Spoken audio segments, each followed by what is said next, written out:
All righty, welcome everybody. Where to start? We came up with what we feel are the seven most important things um, to get ready to sell. You want to hit the slide to the next one? Um, so I'm going to go through the seven quickly, and then we're going to go in through each one more in depth as we go through the process. Number one, start by asking, where will I go next? Where is my next home? Am I going to be buying? Am I going to be renting? And when is that going to happen? Know your numbers. You want to set your timeline. Am I looking to move today, next month, next year, in 5 years? We begin working with clients years in advance just to kind of get them ready to go and simplify the process and make it more fun and easier. Fix what matters. If there's any low-hanging fruit around the house that we can fix, update, renovate, or make better, we want to get that done now. Number five is declutter and detach. A big thing, especially if you've been in a home a long time, you have a lot of things hanging around. Do we need to clean out that bedroom and organize that closet and the basement and garage? Don't worry about things that you can't control, things that are out of your control, whether it's interest rates or what's going on in the world. And then the most important is choose your real estate agent early. All right. So the first step really, I think, is the most helpful step. It's that step that we really identified a number of years ago as people are really trying to decide, okay, I'm going to sell my home, but I have no idea what to do next. And so it's the most powerful or the most successful, kind of part of your home sale is really starting with the question, where do you want to end up? And that's really the most helpful. Your goals eventually will guide every step of the process of when you're selling your home, from deciding where to go, what furniture to keep, or how to determine, the best strategies to achieve your vision. And that's a really important component. And we can help out a lot with that, right? So you want to kind of start envisioning yourself of where that new home might be, whether it's out of state, whether it's local.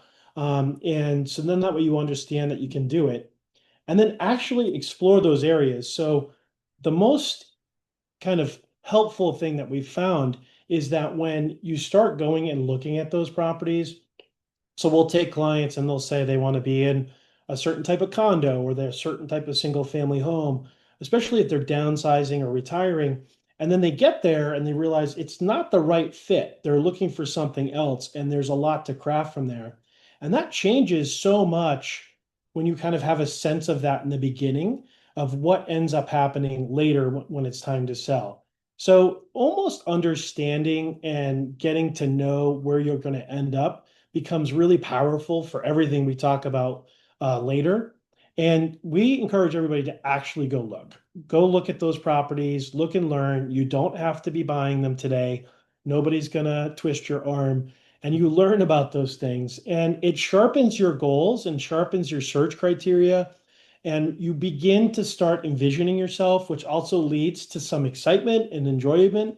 You're kind of like, okay, maybe I'm going to get rid of this big house or I'm going to move closer to my grandchildren, whatever the scenario is. And you start getting excited about it. Right. Number two is know your numbers. So the biggest thing here is understanding your current value of your property, whether that's through us coming in and giving that value or just, checking some things online. You want to calculate your equity and your mortgage payoff. If there is a mortgage, do I have a home equity line? How much money do I owe? How much money am I going to get? How much am I going to have at the end of the day once I get through this process, whether it's to go rent or to go buy that next property? Luckily, they got some good financial advisors to help them. Absolutely, that's right. Um, you want to explore your buying power for your next home, based on what your value is, if there's any equity there, if there's a mortgage, kind of subtract those numbers, come up with that base number for your next property, and we can help you go through all those things as well. You want to fine tune your goals where you want to move next. If it's, locally, you're probably going to be staying in the same, price point. If you're moving to, maybe somewhere down south where the properties may be a little cheaper, you might be able to get a similar house for maybe less money, or you might be downsizing and going to a condo or something like that. That's much less money. You'd be able to pay cash for that property. understanding real estate commissions. So traditionally, we would sit with a seller and we would establish a fee to sell the home and say it's 5%. We would take that 5%, Dwell 360 would hold 3% for our fee. And then we would choose to share a percentage of that, in this situation, say 2% with the buyer's agent. So would sign a contract, it would be a 5% fee. We would keep 3, we would share 2 with the buyer agent. As of last year, that's changed. John's going to go into a little more about that new law. Yeah, so there's some new regulations or new guidance around it. Really, how we're looking at it as it kind of makes it a little bit more transparent on how the commissions are distributed and creating a little bit more of a decoupled scenario. So sellers can now choose a listing agreement with their listing agent and separately authorize a listing agent to offer compensation to a buyer's agent for a set amount. So alternatively, sellers also can negotiate the buyer agent compensation on a case-by-case basis when offers come in. So the new forms for offers now will actually indicate what the buyer agent is expecting or requesting, what the through their buyer is requesting for compensation in the entire process. It's important to think about it as the bottom line is what's your net proceeds on the sale of your home. We've had a situation where a buyer's agent did ask for more than kind of what the offer of compensation was kind of expressed at. And it was more, and that was obviously something that the seller was attentive to. But the offer from that buyer for that property was substantially more than any other offer on the table. And, and so the net number was a great number, well over everybody else's. So you want to take everything into consideration there. And just remember, all real estate commissions are negotiable. Each firm or each group or each agent is going to have their own schedule of fees and their own guidance that they do. So now to kind of picture that, previously what Ed was talking about, you'd sign one listing agreement that had the total fee. Now what you're looking at is paperwork. That's the listing agreement, for example, with Dwell 360 with us, that would be 3%, and then that's what we would be paid. And then you would choose whether you would have an offer of compensation. And if you did that, let's say it'd be 2%. And you promote that. And then when the final deal comes in, you'd review it. And there's some strategies around that to consider and to think about, but that's kind of maybe a nice way to look at what has changed about the commissions when we were looking at some of the news articles related to it. It's really a decoupling and a little bit more of a transparency of where the money's going. Yeah, but in the end, the seller is in charge of what they pay for a fee. All righty, number 3, set your timeline. I think this is a very important one, whether, as I said before, it's today or tomorrow or in 5 years. Once you kind of have that soft or hard date, you can kind of back up from there. We can help you plan to get your house ready, whether it's, painting or doing some landscaping, market timing, and kind of put all those pieces together. So we're ready to prepare the house, we're ready to list the house, and, we have time for the closing to get you where you want to go in that timely manner when you're within what you're working with. We'll, factor in market insights as far as what kind of market is going on at that time. Basically, it's the spring market that's busy. And when we say spring, we mean March, April, May, June, even into July.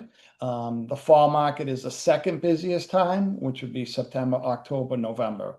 We really don't, it's not ideal to sell in the December, January, February, or even August for that matter. It's the quietest time. Things still transact, but they're much slower. It's not as busy as that time. The spring is when you see the most buyers, obviously more sellers, but the most activity and typically maximizing your dollar when you're selling. And so much of this timeline really kind of goes back to our first point of when you kind of have a sense of where you want to end up. This can really help you establish your timeline. So if you're moving to a seasonal area that their market is a different, maybe there's more inventory available for you to purchase at a certain time of year, and you want to sell your home before you are purchasing a home, then that might dictate your timeline a little bit. Or if you have kids in school or kids graduating, things of that nature might dictate it. So kind of where you end up also really comes into play on your timeline and how quickly you want to move, because you can back things out in that whole process. So one of the things that we kind of get the most questions about is, what should I do? Should I upgrade my house? Should I renovate my house? And we walk into the house and we're like, hold on, let's just slow down. We're just going to fix what matters and we're going to have a reasonable budget for what we're doing. So we're really talking about point number 4, fix what matters. Start with the small repairs of items that aren't working, right? So things that we would expect to work. Your stove should work, your dishwasher should work, the little drawer that's annoying, that's, not opening and closing correctly. Little things like that can be adjusted without renovation. So we're focusing on those things, and those are good things to do, especially if you're a year or two away from selling your home. You could do these little things, on a time or case by case basis. Open permits are a very popular one. We want you to close open permits. That's definitely a thing that's coming up on a regular basis when the attorneys are involved. They're really looking at the permits and what is open and closed. So often, as a homeowner, you can get that completed in a pretty reasonable amount of time. And things like a hot water heater was installed by a plumber 12 years ago, and then you've since replaced that hot water heater. Some of those permits are still open for some of our clients' cases, and so they're pretty easy to get them closed, and that's a little task or a simple task that you can kind of navigate in advance. Paint goes a long way. We have a great painter, Marcos. He, very affordable. But what happens with painting is a very affordable way to kind of change a home and refresh it. And so sometimes it also starts your process of kind of decoupling from the house and getting ready for home sale is starting to kind of do those steps. One of the little tidbits we say is, obviously you want working smoke detectors in the house while you're living there, but don't update all those smoke detectors yet. There's a lot of laws and regulations in Massachusetts prior to closing on what you need to do there. And we have somebody that will help with kind of switching those out for the compliant ones. Everybody's almost out of compliance. Even some of the big box stores that sell the smoke detectors are not up to compliance. So before Yeah, you go out and buy those, make sure you're following the codes. they just sell the wrong ones. I mean, they're good for you, but they're just not in the Massachusetts compliance. Then we consider kind of high impact updates, that are really inexpensive to do, like lighting fixtures or, knobs for your cabinetry, things of that nature. Flooring updates, sometimes a little bit of tile or a little area, or whether we're going to refinish a wood area of flooring. Landscaping. They're pretty easy things to do in the sense that they don't take major construction, but they can give a refreshed look. And that's where we want to avoid is a full renovation, right? For most people, it is not financially beneficial to renovate a kitchen or a bath unless they've already enjoyed it, right? So if you did something 10 years ago, great, 5 years ago, there are cases where maybe a bathroom needs to be renovated, but in most cases, a full renovation is not necessary. A light version can really be functional. And buyers want something clean and they want something functional. So fresher the better is really kind of a good guide. And like John said, painting goes a long way. It's amazing what a fresh coat of paint will do to a property, whether it's the whole entire property or it's just window trim or whatever it may be. But when that buyer walks in, it looks nice, fresh, and bright. Yeah, and you can see in these pictures here of this was a multifamily, and all this was a change in the exterior color. Even the neighbors came out and made comments to us about how much different the house looked and how much better. And we painted the door black and everything else was painted out to this blue with the white trim. And it was a dramatic change without a dramatic price tag. And it's really helpful. It's a good example. Sometimes things are simple. This one's my favorite because you can't really tell in the left picture on the before. That's a pink rug. That was like a Barbie pink rug, and the whole house had hardwood floors, and this was the only room that didn't. And so we had our this great floor guy we have. He came in, matched the same species of wood in the house, and put this flooring in. So this wasn't really too invasive. It didn't take too much work. It was a subfloor underneath the carpet, but it made a big impact Yeah. for the sale of the home. It took an old frumpy room and turned it into a fresh, modern look and nice feel.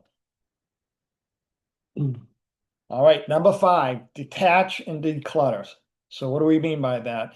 Light open spaces really attract buyers. So you can see here in the photo, bright colors, clean, neat, white ceilings and floors and walls.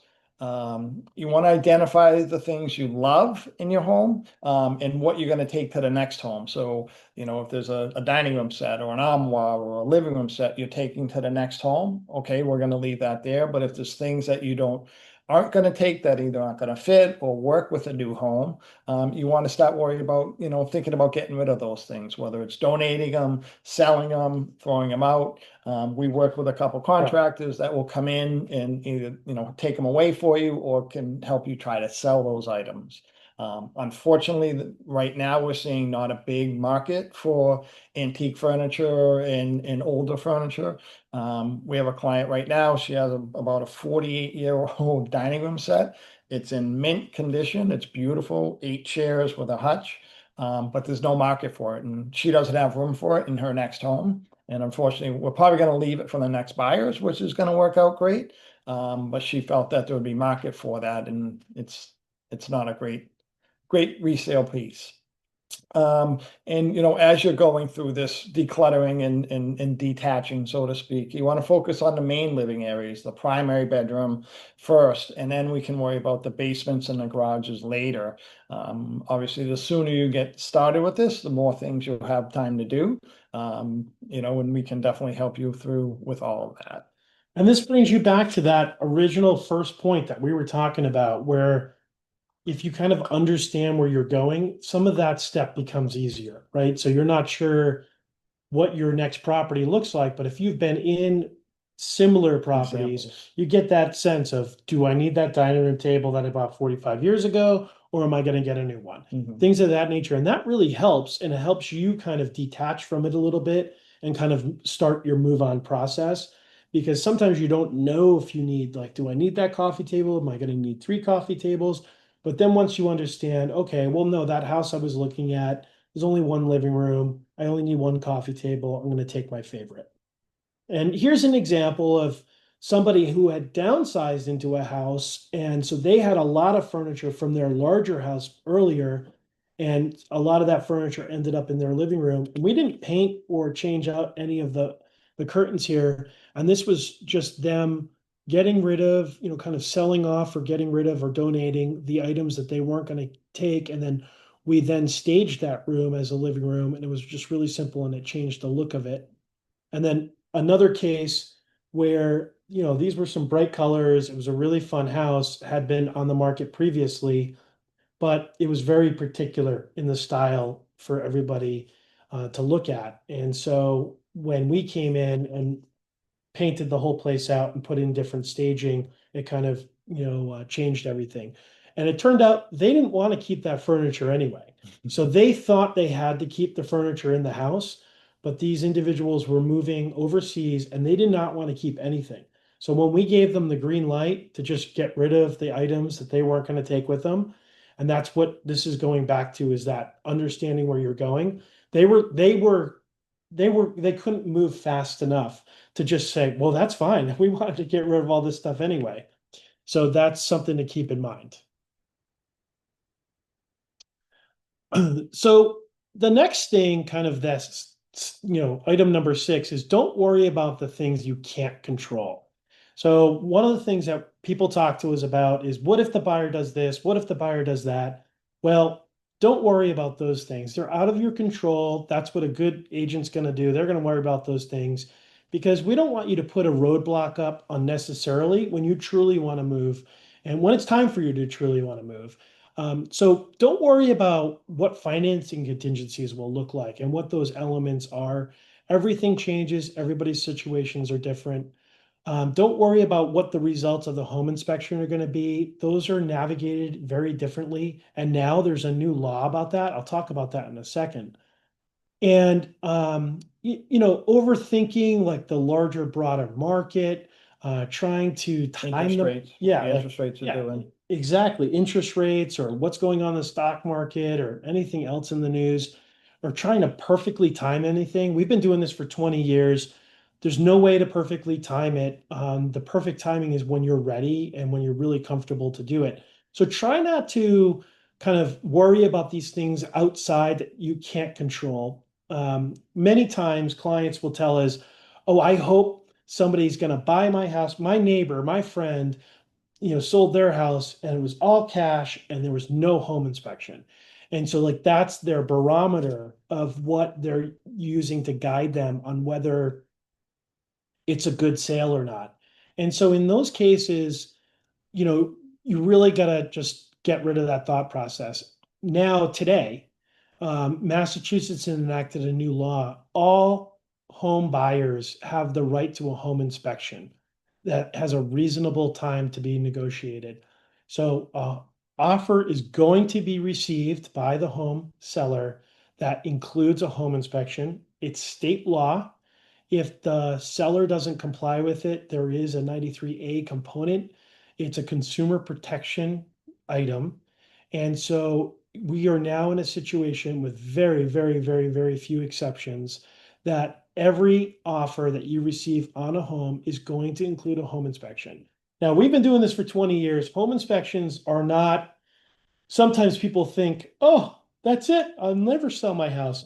That's not how they go. They're really a place for the buyer to get information on your house and not be surprised by something that maybe was surprising. And for most part, when the expectations are set for that home, people know what that house is, maybe the deficiencies of that house, or what maybe would be an as is item, something that needs to be fixed or repaired. They might know that in advance. And the buyer goes through their process, and often there's not much, concern after that. You don't have to negotiate with the home inspection or anything like that. And there can't be anything kind of nefarious going on. You can't have double winks of like, we're going to submit an offer with an inspection, but we're actually not going to take it. The buyer can only waive their home inspection after an offer is accepted. And so it's also to kind of address if you had multiple offers that equation should be the same throughout all three offers. And John, this will actually probably eliminate sellers doing pre-offer, pre-inspection before they list their home, right? Right. Yep. So yeah, sellers will Homes. avoid that too. Yeah.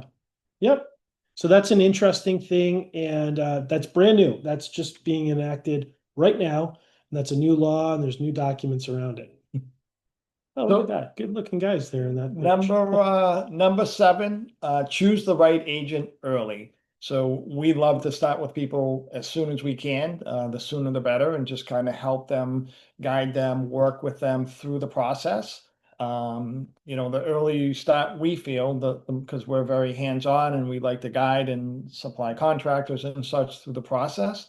So, once you have an idea you're thinking about selling, reach out to an agent and start interviewing and get them on board so they can guide you. We like to, once that is established, we like to take you out and start looking at properties. If it's locally, geographically, we can take you and, we're not buying them, but we're going to go look at them. I like this type of home, or I don't like this type of home. I like this area, or I want to be walking distance to something, or I don't. When you're looking for that agent, you want to look for experience, you want to look for honesty and communication. We're big on communication. Sometimes people say we might over communicate, but we just like to give you all that information. And we feel the more we give you, the better off you'll be served.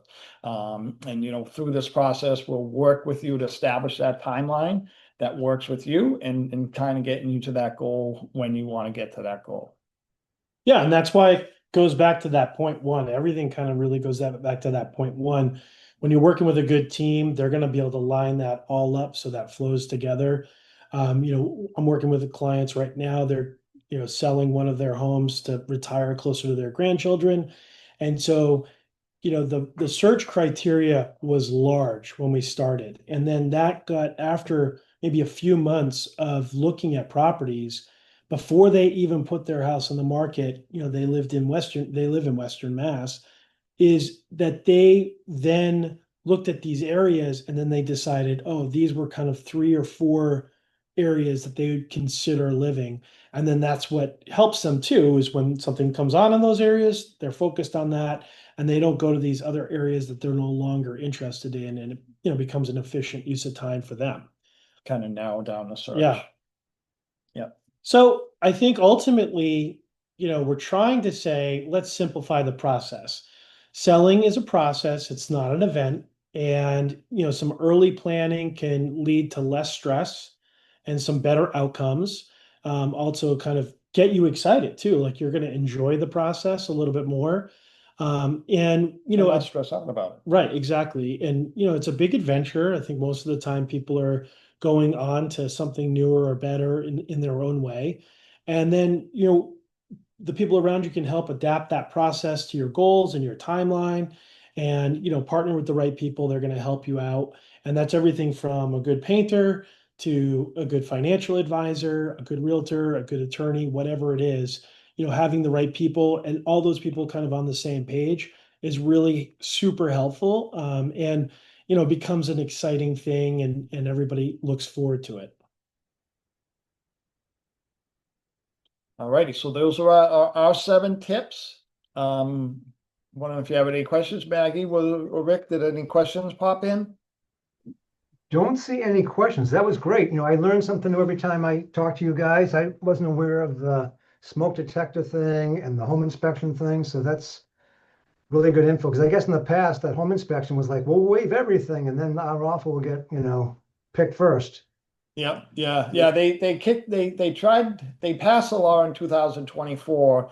They tried to implement it in March, and the state wasn't quite ready for it. But it's funny, today we're doing the webinar on selling, and today is the first day it actually goes into law. So if Wow. you're buying a home today, it's state law that you have a home inspection in your offer. Yeah, and we're going to do a video later on it too. Yeah. So we'll publish We do that. have someone that raised their hand. Heather, if you have a question, we can unmute you. Yes, yes. you go. I have a quick question about the selling and the buying process. So I live in Connecticut with my husband, who is disabled. And as Andrew knows, we are planning to move closer to my son, who lives in Woburn. And we kind of have a timeline, and we've talked with Andrew about that. But my concern is, I think I'm pretty sure that our house in Connecticut, we've done a renovation within the last 10 years. I think the house will sell pretty quickly. Yes, I need to declutter and do all the things that you've mentioned. So I think this house will sell very quickly. But my concern is when we go to buy, I know that there's specific things that we're going to need. And so it's going to be harder for us to find the house that we want than it is going to be to sell this house. So with the clutter and stuff in the house, so I'm thinking, is it better to, clean out the house, get rid of stuff, put this house on the market, and then say the house sells, then we have to say rent for a while. I just don't want to have to be rushed to buy something because of my husband's Parkinson's. I need to really kind of find the majority of the house on one level. And I know that's going to take a while up there to find. So this is a very common concern or question. And so kind of goes back to a little bit of our point 1, where I think if you start looking at properties in geographic areas that you're interested in to see how often a property that fits your criteria is on the market. So for example, that one client I was telling you about now who's moving from Western Mass, one of the communities they like happens to be in Millis, and it's a 55 plus community, and all the bedrooms, the primary bedrooms are on one level, right? So they like that community. They don't necessarily, that's not the only community they're looking at. But since they've been looking, there's always been between 1 to 5 properties on the market there. So they feel like in the back of their mind, Well, there's always something there to buy, right? So even if we have to sell our house first, that by the time we're getting to that point, to your point, Heather, is okay, now I got to go buy something, how reasonable or how often that is. But now in other areas of their search, it's not often that there's something on one level. And so that has definitely dictated what they're doing. And so what they've decided is they've decided based on that they're going to purchase first and then sell their home. But then obviously other people do other things like yourself is you could sell your home, then go into a rental. This is what I just had my sister do. She's going into a rental until May. She's going to be leaving her house and then going into a rental for May that accommodates, what she needs, and then, doing that. So that's why I think actually learning how often a property that fits your criteria hits the market could relieve some of that stress.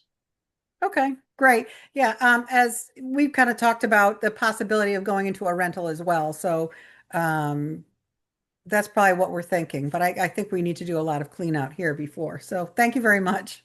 You're Yeah, no welcome. problem. And then often going to the rental of where you're going to end up is often easier than staying where you are. In that area. Yeah, up in Yeah, the Burlington, Woburn area, there's yeah, some of the larger apartment buildings, the newer apartment buildings that, yeah. handicap accessible with elevators, garage from the garage and such. Might be whether it's a 6 month rental or a year rental, might be a good option up there. Yep. Well, every time we head up there, we look. So, but thank you very much. You're very And I, welcome. Thank you for the and question. I guess the more you declutter, the less you have to put in storage. That's, Right, that's true. yes, exactly. I've This been is here what I was 30 telling my years, so sister. I got a lot to declutter. Yeah, I worked with Ed and John years ago. We decluttered, took their advice, and then we looked at each other and said, "Why are we moving? This is kind of nice here." That So, is the concern people have sometimes. We're like, oh, we made their house look so nice, they don't want to right, leave. they don't want to go. Yep. So another question came in. Your presentation seems tailored to selling single-family homes. Any tips for those of us who would be selling our condo someday? Well, they're almost the same things. So, I think at the core of it, most of these things are the same. I think the one element that changes with a condo is what your association is doing and understanding what's happening with your association and, maybe even participating in what's involved there.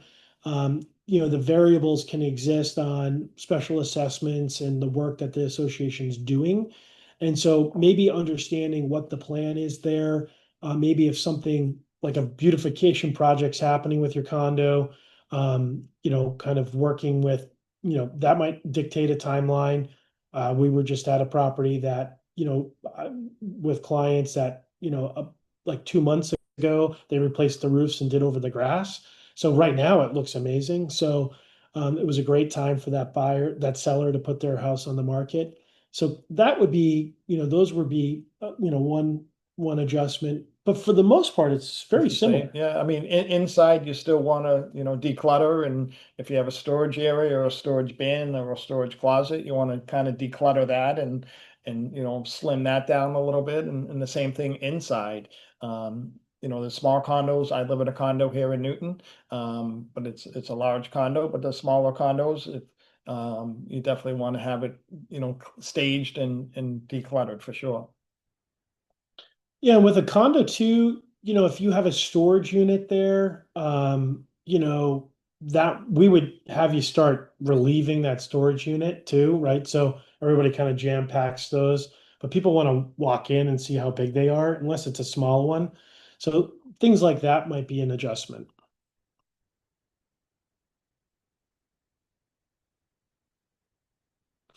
Any other questions? Nothing that we can see coming in. Hi, I have a Great. question and I can't figure out how to raise my hand. That's okay. Go ahead. So my husband and I have been in our house. We built it 30 years ago.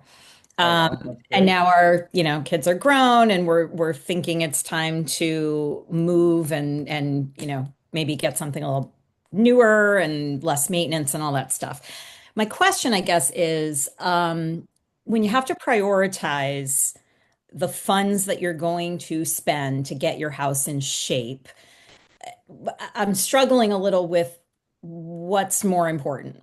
Is it the, details inside? I mean, I know the basic stuff, right? Like, fix anything that's broken, make sure it's painted and clean and not decluttered, all that. But is it better to, like maybe update a little bit of a bathroom?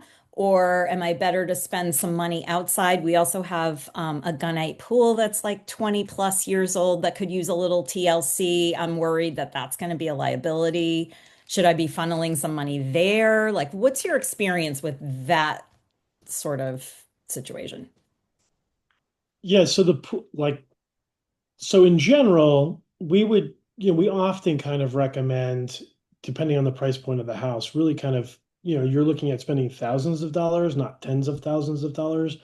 So whatever we can do to kind of freshen up a space. So when you talked about the bathroom, do you really need to do a renovation? Probably not, but changing out the mirror, the light fixtures, or light changes can often kind of give it a refreshed look. But when Okay. we're thinking about like repairs, any buyer that comes into the house, if they feel as if they have to do everything over, that's a problem. Or if they, and so often we can make something look updated without doing the whole house over. And, or something like a pool, if they feel as if there's a really big problem with the pool, we kind of, I mean, the best guidance is if it looks like $1,000 problem to a seller, to a buyer, it looks like a $3,000 problem, right? So a $10,000 problem to a seller is a $30,000 problem to a buyer. It's just how they look at it, right? So Yeah. like often when we get quotes on things, the seller's like, oh, that's not as much as I thought. Because what happens is you go to this like worst case scenario.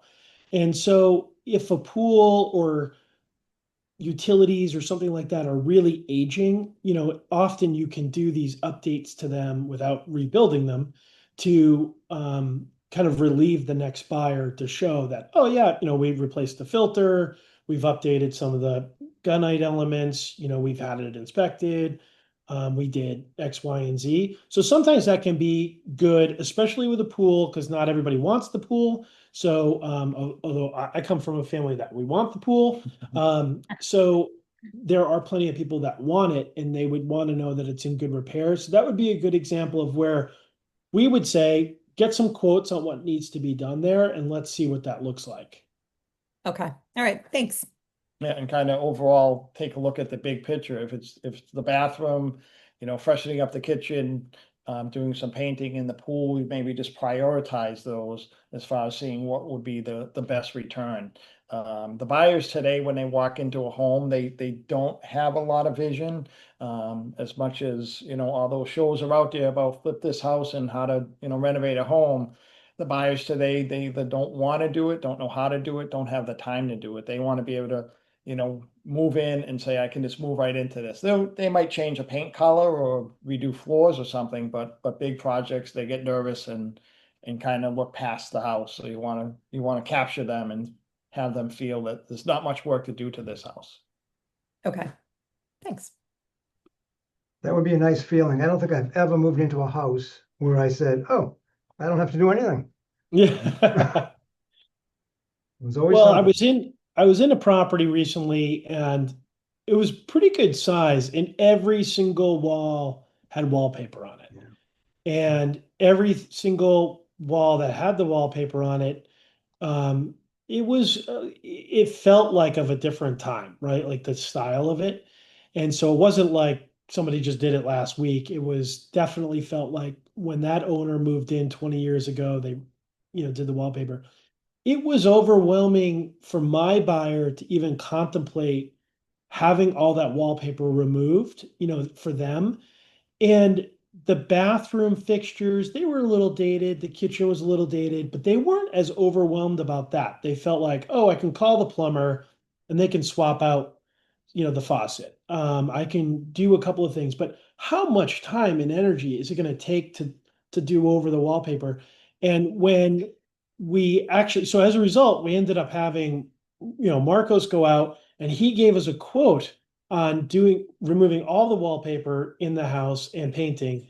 And that quote was probably a third of what they had in their mind. It's literally, it's like it fell right into my estimation of like the buyer thinks it's 3 times more expensive than the other. And so then it became a little bit more manageable for them to consider doing it. But it's overwhelming where the renovation of the bathroom wasn't important, because they wanted to do that over time themselves to their own taste. But it was just these other like ancillary things of when you have somebody come in, if they're going to have their friends come over and be in the living room, they're not going to want that wallpaper up, so they're going to want to do that right away. And to your point as well, if you look into the pool and it's more money than you want to spend to sell the home, you can get a couple quotes.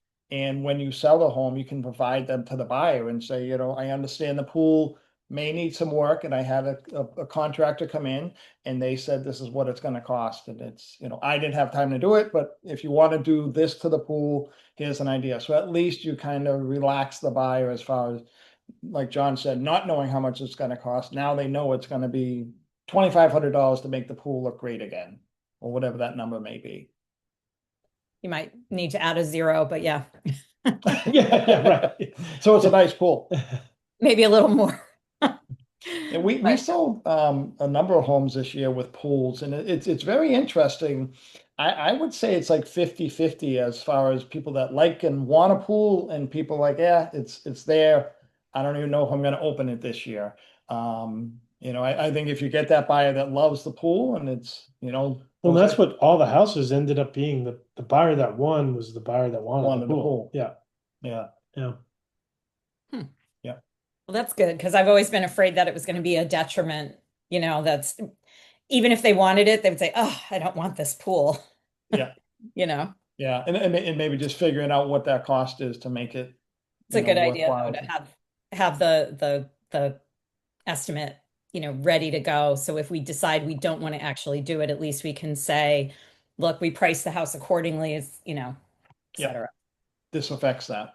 Yes. And going back to what Heather was talking about finding a place to move to, one of the things that has come up, that one place I was telling you about where we went to a community and they always have options available, because I've taken my client to every single one of those properties and I've gotten to know, I knew one agent.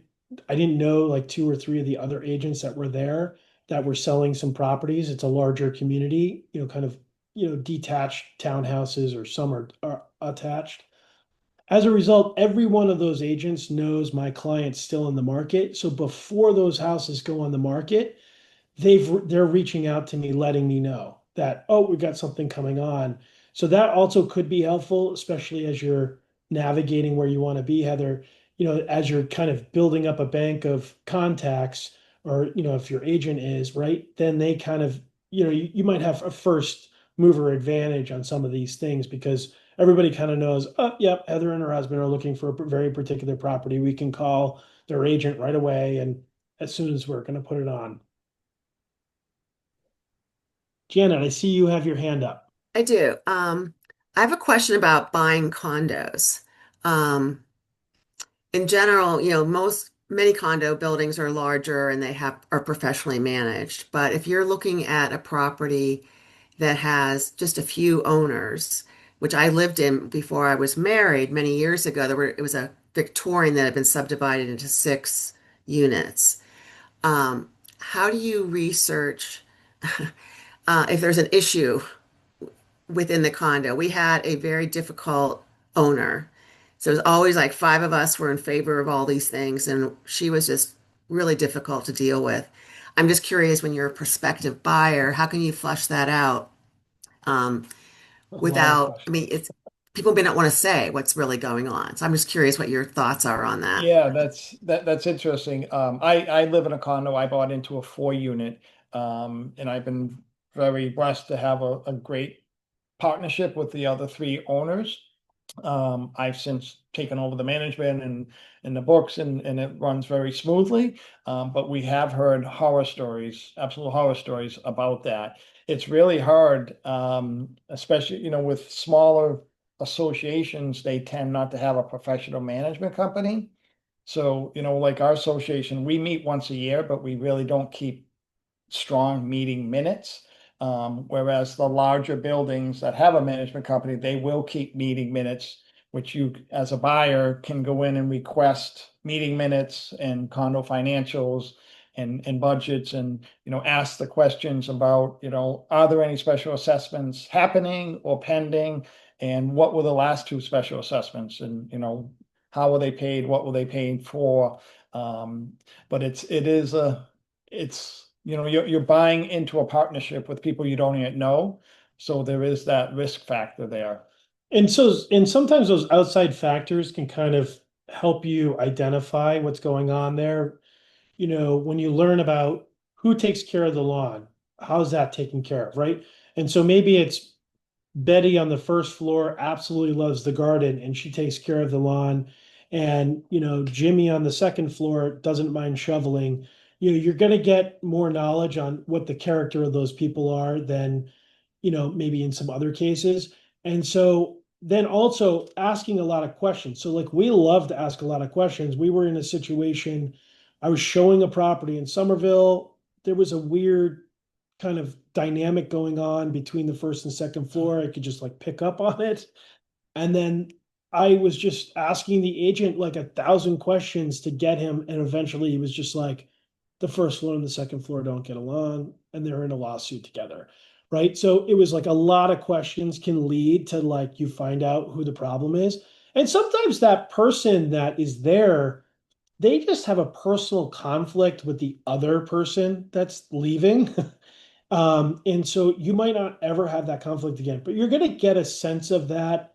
Like, how forthcoming is everybody, right? How informative is everybody? Is it organized? Like, if somebody goes and buys into his townhouse community, they're going to get a reveal of information. Oh, this is who does the landscaping. Here's the budget. The four of us get together for, a cookout, right? Like, you're going to get that vibe. In some places, it's like, I don't know. I don't really know what that person does. And you can start getting a sense of that and kind of marrying it together. We had a woman that was buying something in Medford, very, a little bit kind of like a 12-unit condo association. Well, every time we were there, Ed showed her once, and then we did the home inspection. I showed her a couple of times. We were there with her mother. We just hung out in the front entryway and just for like an hour, hour and a half, talking, doing all these things, and everybody coming and going. You just got a sense of what that community was like. Everybody said hi. Everybody was like, "Oh, you need help with something." And so that kind of guided us into like, what's the nature of this building going to be for them? How did they park their cars? Was everybody respectful in the parking lot? Stuff like that. You can start picking up on things.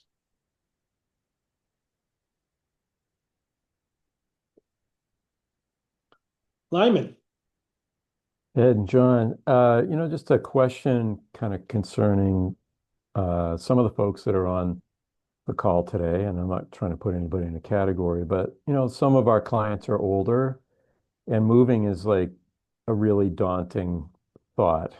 Gone are the days of ordering a bunch of pizzas and having beer and having your friends come over and help you move. So maybe you can speak to the kinds of things that you or a realtor could do to help somebody who is, kind of less able to, Yeah, pack their own stuff or get their house ready.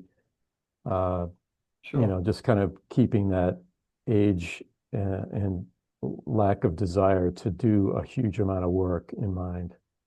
Yeah, we're actually getting ready to close for one of our sellers in about 2 weeks. She's been in the property about 60 years. When they got married, her husband was born and raised in the house and he moved in. I'm sorry, she moved in. They've been there a number of years, and she's moving into Opus, which is on the other side of Newton over near your old office there. But we've been working with her over a year, and basically we just went in and kind of planned the process, kind of put together a timeline with her. And about 4 or 5 months ago, we started having people come through.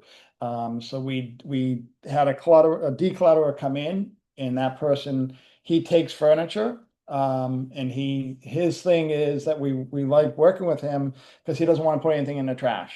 So he tries to sell or repurpose or donate everything, which we really like. So if it's not worth a lot, he'll donate it. He'll try to sell it, and it's almost like a barter system. So if they've got a bunch of mattresses, you have to pay to get rid of mattresses. But if they have a nice bureau and some furniture or some antiques that he can sell, he'll barter and kind of say, I have to pay to get rid of this, but I can make you some money on this.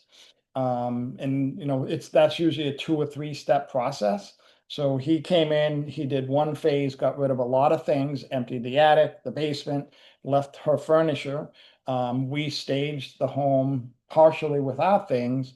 And now, once we're getting ready to sell, we've actually reached out to the buyer, invited the buyer in and said, the seller is going to a smaller place.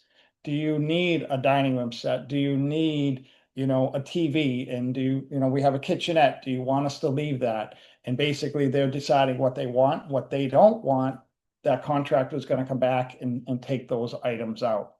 And we did all that with them, right? So we set up the appointment to have somebody come to the house for whatever particular situation that is, and we're there, we meet with them. So then that client or other clients, they get comfortable, like, okay, that person, I like them. Okay, the next time they come over to clean out the attic, I'm okay that they can come over. Or the next time they come over, I want you to come over and stop over and help out and guide it. So they're all, some people want to know what to do and they just do it, but a lot of people, like in situations that kind of don't know how to get started, will kind of just take, we become the son that you've paid to bother versus your son who's off, raising your grandchildren is, we're the one that will come over, talk to the person, make sure he's giving you a good, situation, make sure it's kind of flowing with the greater goal. And that's from beginning to end. And that'd be really helpful. It's like we're the coach, but also the project manager, and can help just take you one step at a time. And that's what most people, when they're getting started, they just have to go one step at a time to get there. And that's okay. And that's okay. And then you get a little momentum. And then you realize, oh, we can leave. This is very reasonable. Yeah, in that case too, is now we're at a situation where when our staging went in part of her house, because she had gotten rid of so many of the things, she then turned to us, we had put the house under agreement, and she's like, when are you coming to get your staging? Like, I got to get rid of everything. Like, so we went from one extreme to another. Now she's ready to move on. She wants to go. She's like, when do we close? I want to go to the new place. And it's exciting for her. Yeah. And also just, getting the house ready to sell. They've done an amazing job maintaining the home, updating a few things here and there. And we brought in the painter and got a quote on painting. We brought in the window washer. The home had a lot of windows and, got a quote on how much it would cost to wash the windows and the screens inside and out. And as well as the landscaping. So we kind of put all those prices together for her and said, okay, this is what, if we do everything, what works within your budget? What are you comfortable doing? And we kind of talked about, what the best return was. The painting was a big thing. We took down some very custom, beautiful drapes, but they were a little darker and heavy. And we took those down and painted out the windows and washed them, and they looked amazing. So, she didn't do as much landscaping, but she did other things. So getting all those prices to, working with her to decide what's best to do, what you want to do, and what your budget is. It's a lot about budget. I mean, it's, we try to, if we spend 1,000, we want to get 2,500 back. If we spend 5,000, we want to get $10,000 to $15,000 back. Unless it's a defect, if the garage door is not working, we need to spend money to make that work because they want to see things operable. And then we meet those people. So for some people, that's overwhelming. So we'll meet those people, talk to the garage door guy, get it scheduled, get the quote, see if it's okay, and then get it scheduled. So for some people, that's what they need. We're happy to do that. And for some people, they want to do it their own. So we'll adjust to that. A good agent will adjust to that. And most agents that we know that are good, they'll do exactly that. They'll hold somebody's hand through the process. Thanks. Did we answer Larry's question? Yeah, right. Yeah. Anybody else have any questions? Nothing in the And so, chat. and just as a side note, yeah, so if you are going to be acquiring a house too, in Massachusetts, so this is only strictly for Massachusetts, that new law that was enacted today, that is going to be, a new thing. So when you're acquiring a property, regardless of your situation, unless you're buying it from a relative, which is the only category really that it has an exemption, you're going to have the right to have a home inspection. You're going to submit an offer with the home inspection in play, and then you can choose. You could choose to waive it after your offer is accepted if you want to, but I think in 99.9% of the cases, we're going to see everybody fulfill and go through the process of inspecting a home. And I think our general guidance about that is you're looking to see on the buying side, you're looking to see if that house is kind of within the framework of what you're expecting, right? Like we're expecting the stove to work and the dishwasher to work and the heating system to work and things of that nature. But you also know that, the bathroom is a little older and, maybe the toilet is working, but you might need a new one. So you're kind of keeping in context what you're doing in that home inspection. And it's just going to give you a lot of knowledge about that house. And it's a great opportunity because now that should eliminate a competing offer that might have been in on that property, whether it's at the same time or at a previous time, from not having in a home inspection and them using that to dictate whether they accept your offer or not. So it's a nice advantage on the buy side. All righty. Yeah. Okay, we're Well, thanks a lot. right up on the hour here. This was great.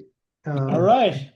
I think we do have a little survey that Dylan put in the chat window. If people can do that, that would be great. And if any questions come in, I am assuming we can forward them off to you after the. Absolutely. Okay, All we right, usually yeah. get some. All right. Thank you very much. Thank you, Appreciate everyone. everything, and everybody have a great rest of the week. Thank you. You too. Guys. Thanks. Thank you. Take Thanks, care. everyone.